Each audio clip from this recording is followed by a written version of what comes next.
on from the Suns. Let's actually talk about the Clippers. Actually, ironically, out of all of these teams, this team is the team I'm most excited to watch.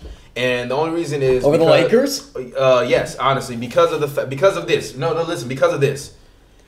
You went last year from a team that I thought, and you can ask him. Yeah, you were wild. I told him that they were going to be the 3 seed in the West. I genuinely thought that they had a great team, but I believed in Blake way too much. No. But I also believed in Blake, and I still believe in Blake. I think that the Pistons could damn near be a top 5 seed in the East this year. I agree with that.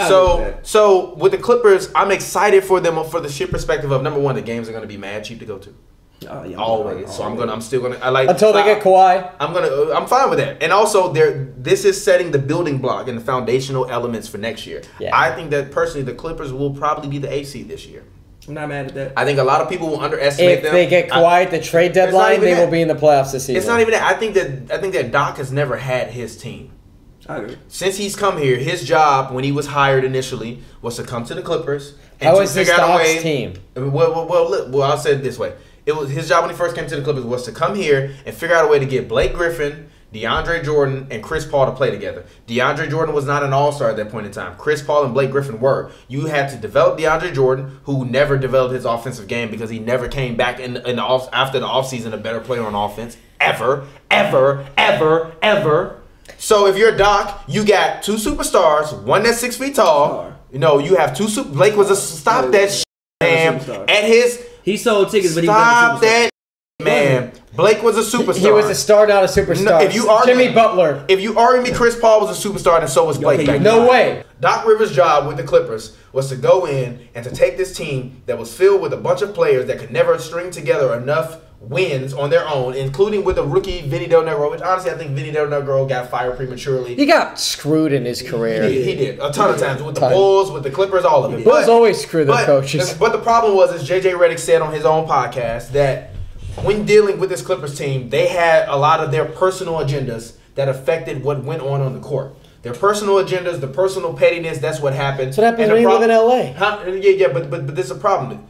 When you're Doc with the Celtics, you can get KG, Kevin Garnett, Ray Allen, Paul Pierce, the Rajon Rondo guys. You can get those guys, even if they were younger in their career. They all wanted to win. Yeah, but they all had. You have never. They all can't get at the perfect time. They all had winners' mentalities. Yeah, they all had winners' mentalities. They all had winners' mentalities, and they were all technically really underachievers for how great they were. It wouldn't have worked today. They all had winners' mentality, and they were all underachievers for how great they were. Also, like 30 and couldn't do it on their own. No more. That's not the point. That is the point. No, it's not. That is the point. No, it's not. Trust me, they were 25. It wouldn't have worked. Because if Doc is as great of a coach as you are with all his young talent, you would think he would be able to pull it together. No. But personal agendas and Chris Paul being the old man in the locker room and not wanting to do things with his younger teammates, as we have heard previously before. But that's what you got to do when you got these young players. Even you met LeBron in the club. You think LeBron not going to go to the club with Lonzo Ball? They different people. Actually, they different people. No, but that's my point. So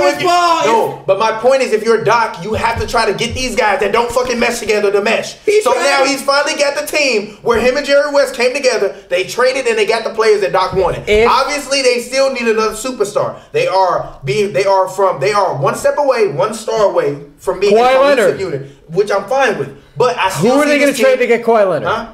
It depends on who they want. Who do you want? If Kawhi tells Toronto that I want out and you're going to lose me, you got to take Tobias Harris and 2 first-round picks or something. No. Tobias is off limits. Can you keep him? No, Tobias is off limits. Honestly, if I'm them, you take the 12th and the 13th. I'll give you Danilo. They already got him. I'll give you Danilo. I'll give you Shai. I'll give you Avery Bradley and then mad picks. No, and 1 first-round pick in the future. That's it. That's all he's going to be worth because he's So Shai, give me the guys again. Shai, I'll give you Avery Bradley, Gallinari, and Avery Bradley and a future first-round pick, like a 22 first-round pick. 22, no, I'll give you. So Kawhi's going to play with D-leaguers or what? What do you mean? How? Who's on the team? What do you mean? They have no. This team has got a team full of good, solid guys. Who's the point guard? Huh? Patrick Beverly. Who's the backup point guard? Who cares? Who knows? And Milo and Theodosic Who's the shooting guard? Jerome Robinson will still be there. Who's a shooting And you guard? got Thornwell, Jerome Robinson, and I like Thornwell. Yeah. I liked him in South Carolina. And also, you're not building for this year if you're the Clippers. You're building for next year. So even if you get to the playoffs, that's a step in the positive direction that you wouldn't have been in otherwise. You can't get rid of Chris Paul and Blake Griffin in the same 6 months if you're Toronto, and think you're going to be in the championship. And Shai's Canadian, I believe. If you're Toronto, I believe he is. We should look that up. I like to look these up. Is Shai Gilgeous-Alexander? Yeah, he is. Yeah, I love it! Toronto, baby! Exactly. So, okay, so I think if you're Toronto and you know you can't re-sign Kawhi, you got to pull the trigger on that trade. You're getting so many assets. If you get Gallinari and you get freaking Shai. Yeah. Is it Shai or Shai? I believe it's Shai. It is Shai. It is Shai. Shai get Alexander. Shai. You get Shai. Gets dressed by Joanna Alba. And Trump Montrez. He will. Montrez. Oh, yeah, Montrez. He's a honestly, defensive presence. this is what I do. I don't even know if they want him. Even if Kawhi comes, I I might just fuck around and put Kawhi as shooting guard and put Tobias as small forward and run Montrez out there at power forward. Yes. No, I'll put Montrez at center, and then I will put. I'm not putting Montrez. I'm putting Montrez at center. Undersized. He's 6'8". So is Ben Wallace. Exactly. Yeah, but Montrez ain't Ben Wallace. Montrez can score, but he can switch. He's not a prime defender. He can switch. No, he can switch. Look, I was the one telling you about Montrez Harrell last year. No, I not a love Montrezl Harrell's defensive ability. No, yeah, he can switch. He can switch. All right, over under for the Clippers this year, 45 wins. Under. Okay, I'm going under. I think I don't know. I hope that they make the playoffs, but I don't think that it will happen. If they do, they're going to be the 8th seed. I think if you move into February and you can get Kawhi, you get Kawhi. If you can't get Kawhi, I literally sit everybody down and we tank and we try to get one of those guys next year. I will say this. I think that the Clippers will have a top 10 defense. They like this whole roster is a wet blanket. Yeah. A wet blanket. And if they end up getting Kawhi, best defense in the league. Yeah. How you gonna get let's say they can even possibly for some weird reason keep Avery Bradley. How in the hell are you gonna get past Patrick Beverly, Avery Bradley, and Kawhi Leonard? Yeah, but how you gonna score with all those guys? Figure it out. If they can't score, it don't matter. If they can't score 110 points, we don't need to score 110 points.